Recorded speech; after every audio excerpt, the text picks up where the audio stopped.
മഹാലക്ഷ്മി സീരിയലിൻ്റെ വരാനിരിക്കുന്ന എപ്പിസോഡിൻ്റെ റിവ്യൂയിലേക്ക് എല്ലാ കൂട്ടുകാർക്കും സ്വാഗതം. മേഘനാഥൻ എന്തെന്നില്ലാത്ത സന്തോഷത്തിൽ തന്നെയാണെന്ന് പറയാം. കാരണം മഹാലക്ഷ്മിയുടെ ചിതയെരിച്ച് വീട്ടിലേക്ക് കയറി വരുവാണ്. കുറേ നാളത്തെ തൻ്റെ സ്വപ്നമായിരുന്നു മഹാലക്ഷ്മിയോ അല്ലെങ്കിൽ കണ്ണനെയോ തീർക്കുക എന്നത്. അതിൽ മഹാലക്ഷ്മിയുടെ കാര്യത്തിൽ ഒരു തീരുമാനമായി.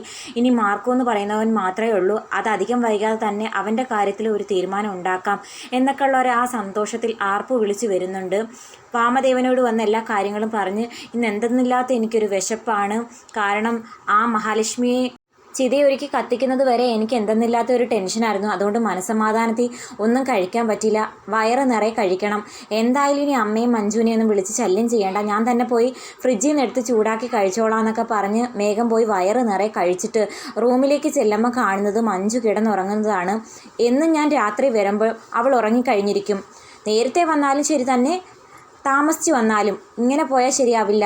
ഇത്രയും നാൾ ഇവൾ ഉറങ്ങുമല്ലേ, വിളിക്കണ്ട എന്നൊക്കെ വിചാരിച്ച് വിളിക്കാതെ പോയിട്ടുണ്ട്. ഇവൾ എന്നെ മനഃപൂർവ്വം ഒഴിവാക്കാൻ വേണ്ടിയിട്ടാണോ ഇങ്ങനെ ചെയ്യുന്നതെന്ന് എനിക്ക് സംശയമുണ്ട്. എന്തായാലും ഇവളെ ഉണർത്തിയിട്ട് തന്നെ കാര്യമുള്ളൂ എന്നും പറഞ്ഞുകൊണ്ട് മഞ്ജുവിനെ പോയി വിളിച്ചുണർത്തി തൻ്റെ സന്തോഷം അറിയിക്കുന്നുണ്ട്. ഇന്ന് പതിവില്ലാത്ത സന്തോഷത്തിലാണല്ലോ മേഘട്ട, എന്താ കാര്യമെന്ന് മഞ്ജുവും ചോദിക്കുന്നുണ്ട്. സന്തോഷം ഇല്ലാതിരിക്കൂടി മോളെ, ഇന്ന് എൻ്റെ സ്വപ്നം നിറവേറ്റിയ ദിവസമാണ്. ആ മഹാലക്ഷ്മി എന്ന് പറയുന്നവൾ ഈ ഭൂലോകത്തുനിന്ന് തന്നെ തുടച്ചു നീക്കി ചിതയൊരുക്കി കത്തിച്ച് ചാമ്പലാക്കിയിട്ടാടി ഞാൻ ഇങ്ങോട്ടേക്ക് വന്നത്. കഴിഞ്ഞ തവണത്തെ പോലെയല്ല, ഇത്തവണ എൻ്റെ പ്ലാനെല്ലാം വിജയിച്ചു. നല്ല കഴിവുള്ള ചെറുക്കന്മാരെയാണ് ഇപ്രാവശ്യം കളത്തിലിറക്കിയത്. അതുകൊണ്ട് ഞാൻ പോലും മനസ്സിൽ വിചാരിക്കുന്നതിന് മുമ്പ് അവന്മാരെല്ലാ കാര്യങ്ങളും ഭംഗിയായിട്ട് നിറവേറ്റി. കഴിഞ്ഞ തവണ തോമസ് വൈദ്യരുടെ ഹോസ്പിറ്റലിൽ ശക്തി എന്ന് പറഞ്ഞ ഒരുത്തനെ കണ്ണനെ തീർക്കാനായിട്ട് ഒരുപാട് പ്രതീക്ഷയോടെയാണ് അയച്ചത്. ഒടുവിൽ അത് നടന്നില്ലെന്ന് മാത്രമല്ല, എൻ്റെ നേരെ വിരൽ ചൂണ്ടുന്ന അവസ്ഥയെത്തി.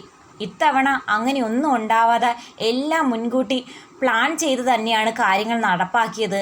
അതെല്ലാം കേട്ട് ആകെ വിഷമിച്ചും ദേഷ്യപ്പെട്ടും നിൽക്കുന്നുണ്ട് മഞ്ജു. എന്നിട്ട് പറയുന്നുണ്ട്, നിങ്ങൾ സൂക്ഷിച്ചോ, കണ്ണേട്ടനും അനന്തുവേട്ടനും പ്രഗത്ഭരായ വക്കീലന്മാരാന്നുള്ള കാര്യം മറക്കരുത്.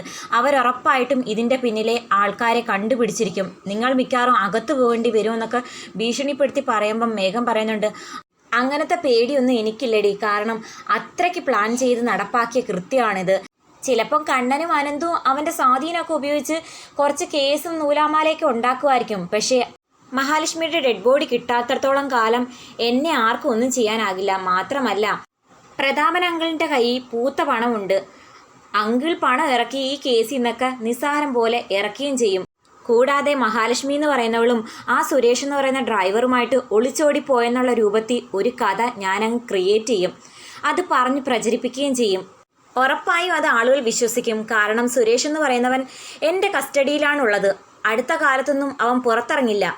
മാത്രമല്ല, മഹാലക്ഷ്മി കത്തിച്ചാമ്പലായതുകൊണ്ട് തന്നെ അവളുടെ പൊടി പോലും ഇനി ആരും കാണത്തുമില്ല. വീൽ ചെയറിലിരുന്നവൻ്റെ കൂടെ ജീവിതം കഴിച്ച് മടുത്ത് അവൾ സ്വന്തം ഡ്രൈവറുടെ കൂടെ ഒളിച്ചോടിപ്പോയെന്നുള്ള രൂപത്തിൽ കഥ ഞാൻ മെനഞ്ഞുണ്ടാക്കും.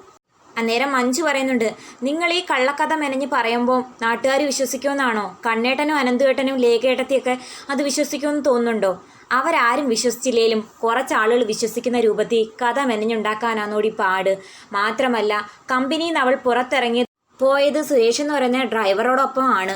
CCTV ദൃശ്യങ്ങൾ പരിശോധിക്കുമ്പോഴും അവർ തങ്ങളിൽ ഒരു വണ്ടി പോകുന്ന പല CCTV ഫുട്ടേജും കിട്ടും. മാത്രമല്ല, CCTV ഒന്നും ഇല്ലാത്ത സ്ഥലത്തൂടെയാണ് വണ്ടി തിരിച്ച് ഗോഡൗണിലേക്കും അവളെ കൊണ്ടുപോയത്. ഒരുപാട് പ്ലാൻ ചെയ്ത് നടപ്പാക്കിയ കൃത്യമായതുകൊണ്ട് ഒരിക്കലും നമ്മൾ പിടിക്കപ്പെടില്ലടി. എന്തായാലും ഒരു കാര്യം ഉറപ്പാണ്, അവളെന്ന് പറയുന്ന ആ മാരണം ഒഴിഞ്ഞു തീർന്നു കഴിഞ്ഞാൽ കണ്ണന് നമ്മോടുള്ള പിണക്കവും പരാതിയൊക്കെ മാറും. നിനക്ക് പോലും തരാനുള്ള സ്വർണവും പണവും ഒക്കെ ഉറപ്പായിട്ടും അവൻ തരും. അവളുടെ ഏഷണി മുഖേനയല്ലേ നമുക്കൊന്നും തരാതിരുന്നത്. അതെല്ലാം കേൾക്കുമ്പോഴും മഞ്ജുവിൻ്റെ മുഖത്ത് പ്രത്യേകിച്ച് സന്തോഷമൊന്നും കാണുന്നില്ല, വിഷമമാണുള്ളത്. അന്നേരം മേഘം ചോദിക്കുന്നുണ്ട്, നിനക്കെന്താ ഒരു സന്തോഷമില്ലാത്തതുപോലെ? കഴിഞ്ഞ തവണ ശക്തി എന്ന് പറയുന്ന ഗുണ്ട അവനെ തീർക്കാൻ കഴിയാഞ്ഞതിന് നിനക്ക് ഭയങ്കര വിഷമമായിരുന്നല്ലോ. ഇത്തവണ നിനക്കെന്താ ഒരു സന്തോഷമില്ലാത്തേ? ശരിക്കും കാര്യം നടന്നു എന്ന് പറയുമ്പം സന്തോഷിക്കുകയല്ലേ വേണ്ടുന്നത്? എന്നാലും ഈ ചെയ്തത് വല്ലാത്ത തെറ്റായിപ്പോയെന്നാ എൻ്റെ മനസ്സ് പറയുന്നത്. കണ്ണേട്ടൻ്റെ കാര്യങ്ങളൊക്കെ നോക്കാൻ ഇനി ആരാണുള്ളത്? അന്നേരം മേഘം പറയുന്നുണ്ട്, നിന്റെ വർത്താനം കേട്ടാൽ തോന്നും അവൾ വന്നതിന് ശേഷം അവൻ്റെ കാര്യങ്ങളൊക്കെ നടന്നു പോയെന്ന്. അവൾ വരുന്നതിന് മുമ്പിട്ടും അവൻ്റെ കാര്യങ്ങളിലൊന്നും ഒരു കോട്ടവും പറ്റിയിട്ടില്ല. നമ്മളൊക്കെ ഇല്ലേ അവന്? എണീറ്റ് നടക്കണമെന്നുള്ള ആഗ്രഹം ഒഴിച്ച് ബാക്കി എന്ത് സാധിച്ചു കൊടുക്കാൻ നമ്മളൊക്കെ ഇല്ലേ? അങ്ങനെയൊക്കെ പറഞ്ഞുകൊണ്ട് മേഘൻ മഞ്ജുവിന് ഉമ്മ കൊടുക്കാനായിട്ട് പോകുമ്പോഴത്തേക്കും മഞ്ജുവിന് അത് ഒട്ടും ഇഷ്ടപ്പെടുന്നില്ല. ഒഴിഞ്ഞു മാറുന്നതായിട്ട് കാണിക്കുന്നു. എന്തായാലും മഹിയെ ചിതയൊരിച്ച് കത്തിച്ചിട്ടൊക്കെ വന്നതല്ലേ, നിങ്ങൾ പോയി കുളിച്ചിട്ട് വരാനൊക്കെ പറഞ്ഞ് മഞ്ജു അയാളെ ഒഴിച്ചു വിടുന്നു.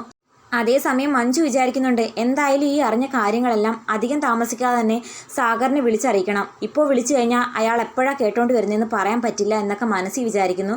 അതേസമയം തോമസ് വൈദ്യരുടെ ഹോസ്പിറ്റലിൽ കണ്ണനും അനന്തവും മാർക്കോയും കൂടി കണ്ണൻ്റെ ശത്രുക്കൾക്കെതിരെ മറ്റൊരു പ്ലാൻ തയ്യാറാക്കുന്നു. എന്തായാലും ഈ കാര്യങ്ങൾ ഇങ്ങനെ വിട്ടാൽ ശരിയാവില്ല. ഇത് എത്രാമത്തെ തവണയാണ് കണ്ണനെയും മഹിയും കൊല്ലാൻ വേണ്ടിയിട്ട് അവരെ ആളെ വിടുന്നത് എന്നൊക്കെ അനന്തു പറയുമ്പം കണ്ണനും പറയുന്നുണ്ട്, അത് ശരിയാ, ഇനി അങ്ങനെ വെറുതെ വിട്ടാൽ ശരിയാവില്ല. മാർക്കോ പറയുന്നുണ്ട്, അവർ പോലും പ്രതീക്ഷിക്കാത്ത രൂപത്തിൽ തിരിച്ചടി കൊടുക്കണം, അതും ഒരിക്കലും മറക്കാത്ത തിരിച്ചടി. എന്തായാലും മഹാലക്ഷ്മി മരിച്ചു എന്നല്ലേ അവരെല്ലാം കരുതിയിരിക്കുന്നത്, അങ്ങനെ തന്നെ ഇരിക്കട്ടെ.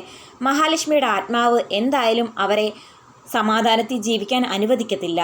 സന്തോഷം കൊണ്ട് മതിമറന്നിരിക്കുന്ന അവർക്ക് ഇനി സമാധാനമില്ലാത്ത രാത്രികളാണ് വരാൻ പോകുന്നതെന്നൊക്കെ പറയുന്നത് കേട്ടിട്ട് അനന്തുവിനും കണ്ണനും സന്തോഷമാകുന്നുണ്ട്. അന്നേരം അനന്ത് ചോദിക്കുന്നുണ്ട്, മഹാലക്ഷ്മിയെ കാണുമ്പോൾ അവർക്ക് മനസ്സിലാവില്ലേ അവൾ മരിച്ചിട്ടില്ലെന്നുള്ള കാര്യം? ഒരിക്കലുമില്ല, മഹി മരിച്ചെന്ന് പൂർണ്ണ വിശ്വാസത്തിൽ ഇരിക്കുന്ന അവർ മഹിയുടെ ആത്മാവാണ് ഈ വന്ന് ശല്യം ചെയ്യുന്നതെന്നേ വിചാരിക്കുള്ളൂ എന്നൊക്കെ മാർക്കോയും പറയുന്നു. അതേസമയം ശത്രുക്കളുടെ പ്ലാൻ പ്രകാരം ദുർഗാമ്മ കണ്ണനെ വിളിക്കുന്നുണ്ട്. മഹിയെക്കുറിച്ച് എന്തെങ്കിലും വിവരം കിട്ടിയോ? അവൾ സുരേഷ് എന്ന് പറയുന്ന ഡ്രൈവറോടൊപ്പമാണ് പോയിട്ടുള്ളതെന്നാണ് അറിയുന്നത്. അവർ തങ്ങളിൽ അത്ര നല്ല ബന്ധമല്ലെന്നാ ചിലരൊക്കെ പറയുന്നത് കേട്ടിട്ടുള്ളേ. ഈ കാര്യങ്ങളെല്ലാം ഞങ്ങൾ മുന്നേ അറിഞ്ഞതാണ്. നിന്നോട് പറയാതിരുന്നത് മറ്റൊന്നും കൊണ്ടല്ല. നീ വിശ്വസിക്കില്ല, അവൾ പറയുന്നതല്ലേ നിനക്ക് വേദവാക്യം. എന്തായാലും നീ ആ രൂപത്തിൽ ഒന്ന് അന്വേഷിച്ച് നോക്കിയാൽ അറിയാം. അവനും അവളും കൂടി ഒളിച്ചോടി പോകാനാ ചാൻസ് കൂടുതൽ. അങ്ങനെ അവൾ പോയിട്ടുണ്ടെങ്കിൽ നീ തിരക്കണ്ടടാ മോനെ, കൊള്ളാത്തവളാണ് അവൾ, അങ്ങനെ ഒഴിഞ്ഞു പോയെന്ന് വിചാരിച്ച് സമാധാനിക്കാം എന്നൊക്കെ ദുർഗാമ്മ പറയുന്ന സമയത്ത് കണ്ണം പൊട്ടിത്തെറിക്കുന്നുണ്ട് അവരോടെ. എൻ്റെ മഹാലക്ഷ്മി എത്തരക്കാരിയാണെന്നുള്ളത് നിങ്ങൾ പറഞ്ഞിട്ട് വേണ്ട എനിക്കറിയാൻ. എൻ്റെ കൂടെയാണ് അവൾ ഇത്രയും നാൾ താമസിച്ചിട്ടുള്ളത്. അവളുടെ സ്വഭാവം എങ്ങനെയുള്ളതാണെന്ന് മറ്റാരേക്കായും എനിക്കറിയാം. നിങ്ങളൊക്കെ ആയിരിക്കും മിക്കവാറും അവളെ അപായപ്പെടുത്താൻ നോക്കിയിട്ടുള്ളത് എന്നൊക്കെ പറയുന്നത് കേട്ടിട്ട് ദുർഗാമ്മ ഷോക്കാവുന്നുണ്ട്. എന്നിട്ട് പറയുന്നുണ്ട്, നിന്നെ ആ അനന്ത് തെറ്റിദ്ധരിപ്പിച്ച് വെച്ചിരിക്കുന്നതാ, വഴിയെ നിനക്ക് മനസ്സിലാവും ഞങ്ങൾ പറഞ്ഞതിൽ വാസ്തവം ഉണ്ടെന്ന് എന്നൊക്കെ പറഞ്ഞ് കോള് കട്ട് ചെയ്യുന്നതായിട്ട് കാണിക്കുന്നു. അപ്പോൾ എന്താകുമെന്ന് കാത്തിരുന്ന് കാണാം. മഹാലക്ഷ്മിയെക്കുറിച്ച് അപവാദം പറഞ്ഞുണ്ടാക്കാൻ തന്നെ അവർ തീരുമാനിക്കുമ്പോൾ അവരുടെ സ്വസ്ഥത കെടുത്താൻ തന്നെ മാർക്കോയും അനന്തവും കണ്ണനും തീരുമാനിച്ച് ഉറപ്പിക്കുന്നു. അപ്പം വീഡിയോ ഇഷ്ടമായാൽ തീർച്ചയായിട്ടും സബ്സ്ക്രൈബ് ചെയ്യാനും ഹൈപ്പ് ചെയ്യാനും മറക്കല്ലേ.